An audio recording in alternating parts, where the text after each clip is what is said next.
Hello, my friends. Welcome back to Listen with Stories. Take a slow breath in and breathe out. Today, we tell the story of a man who had nothing. No money, no university, no powerful family. He could not afford school after the age of 13. He worked with his hands, binding books for other people to read. But inside those books, he found a world that changed him forever. And one day, he changed the world back.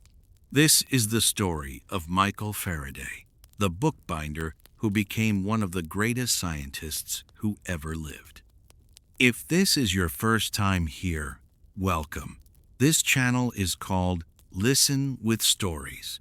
Every week, we tell the true story of a real person, slowly, clearly, and with care.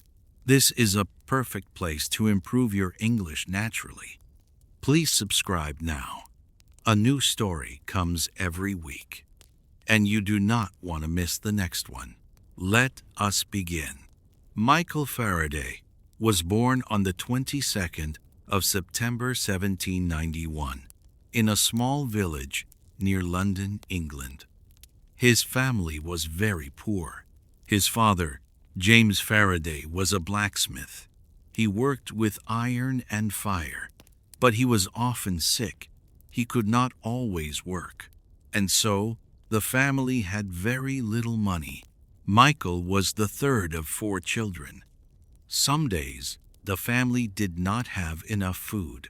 Michael remembered one winter when his mother gave him 1 loaf of bread. That was his food for the entire week. But Michael was not a sad child. He was curious.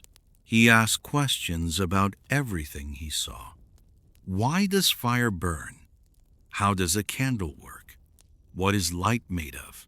His parents could not answer, but they encouraged him to think. When Michael was 13 years old, he had to leave school. His family needed money. He needed to work.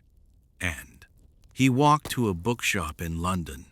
The owner, a man named George Rebo, agreed to take him as an apprentice bookbinder.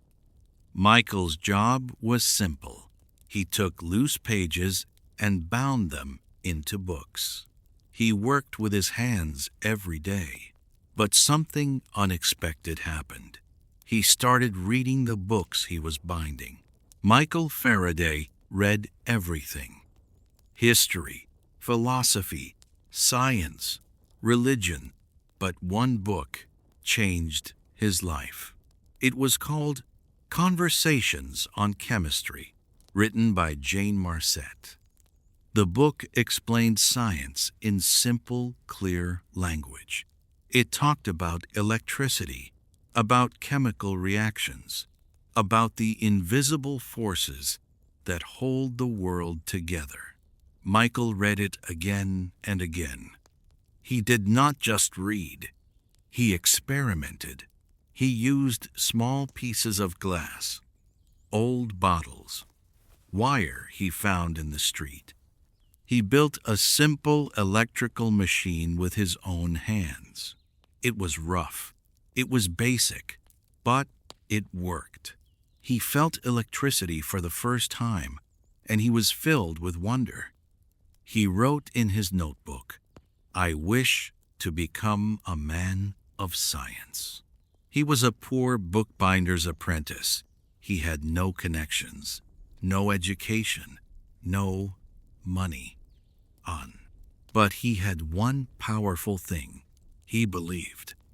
One day, a customer came into the bookshop, a kind man who noticed Michael's notebooks filled with scientific drawings and questions. This man gave Michael 4 tickets to attend a lecture series at the Royal Institution in London. The lectures were given by Humphry Davy, one of the most famous scientists in England. Michael went to every single lecture. He sat quietly. He listened with complete attention. He took notes. Perfect, detailed, beautiful notes. When the lectures were finished, Michael did something extraordinary. He wrote to Humphry Davy directly. He sent Davy a bound book, 300 pages of careful notes from all 4 lectures, organized, clear, illustrated. He asked for a job, any job, even cleaning bottles. Humphry Davy was amazed. He had never seen notes like these from a young man with no education. He replied. He invited Michael to meet him. When they met, Davy asked one question: "Why do you want to work in science?" Michael answered, "Because science is the most honest and beautiful thing I know." Davy did not give him a job immediately, but he did not forget him. A few months later, Davy's laboratory assistant was dismissed. Davy remembered Michael Faraday. He offered Michael a position as his chemical assistant at the Royal Institution. The year was 1813. Michael was 21 years old. The pay was small. The work was hard. But for Michael, it was a dream he had never dared to dream. He entered the Royal Institution for the first time as a worker, not a visitor. He cleaned equipment. He organized chemicals. He prepared experiments. And he watched. He learned. He absorbed everything. Davy took Michael on a long tour of Europe. They visited France, Italy, Switzerland. Michael met the greatest scientists of the age: Alessandro Volta, André-Marie Ampère, and others. He was young. He was unknown. But he listened to everyone with respect and deep attention. When he returned to London, he was no longer just an assistant. He was a scientist. The years that followed were extraordinary. Michael Faraday made discovery after discovery. In 1821, he discovered that electricity and magnetism could make things move. He built the first simple electric motor, a wire rotated around a magnet. It was small. It was simple. But it was the beginning of everything. Every electric motor in the world today, in your fan, your car, your washing machine, traces back to that small experiment. In 1831, he made his greatest discovery. He discovered electromagnetic induction. He showed that moving a magnet near a wire could create electricity. Think about that. He could make electricity from movement, from a simple push and pull. This was the principle behind the electric generator. Every power station in the world today uses this principle. Every time you turn on a light, Michael Faraday made that possible. He also discovered the laws of electrolysis, how electricity passes through liquids and changes them. He gave us the words electrode, electrolyte, and ion, words that every chemistry student learns today. He did all of this without any formal university education. He could not understand advanced mathematics. He used simple physical experiments and deep intuition.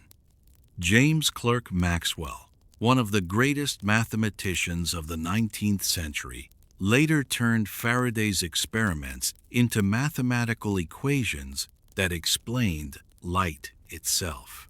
Maxwell said, "Faraday saw the truth before the mathematics arrived." As Faraday became famous, the world offered him many things: money, titles, power. He refused them all. The British government offered him a knighthood. He said no. He wanted to remain plain Michael Faraday. He felt that titles were not for scientists. He was offered the position of President of the Royal Society, the highest honor in British science. He said no again. He gave public lectures for children every Christmas at the Royal Institution. These lectures were free. He wanted ordinary children to feel the wonder of science. He never forgot where he came from.